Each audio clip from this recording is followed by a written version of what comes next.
Եթե ուզում ենք, որ հայ եկեղեցին այս ճգնաժամից դուրս գա ավելի ուժեղացած, առաջինը պետք է ճիշտ ճանաչենք իրական դերակատարին։ Դա իշխանությունը չէ, կուսակցությունները չեն,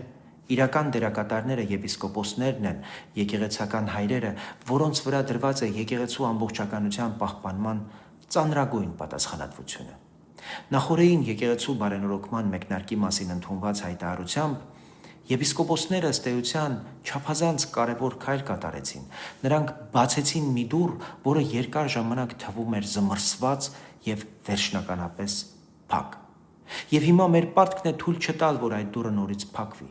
Պետք է աջակցել ու խրախուսել այս խիզախ եպիսկոպոսներին, պաշտպանել նրանց, որպեսզի կարողանան առաջ տանել այս կարևոր գործընթացը կանոնական կարգով, առանց ճնշումների, առանց պիտակավորման,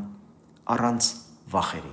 Եվ նույնքան կարևոր է խրախուսել մյուս եպիսկոպոսներին, մյուս թեմակալ առաջնորդներին եւս միանալ, որ սա չդառնա մի քանի հոգու նախաձեռնություն, այլ դառնա համաեկեղեցական կամք։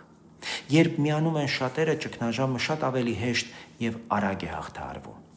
Մենք քաղաքական դերակատարներս չենք կարող եւ չպետք է միջամտենք այս գործընթացին, բայց կարող ենք եւ պարտավոր ենք կանգնել եկեղեցու կողքին, հարգանքով, զսպվածությամբ եւ հստակ աջակցությամբ։ Եկեղեցին պետք է բարենորոգվի եկեղեցականների ձեռքով, իսկ մեր դերն է օգնել, որ այդ ճանապարհը լինի անխոչնդոտ եւ արժանապատիվ։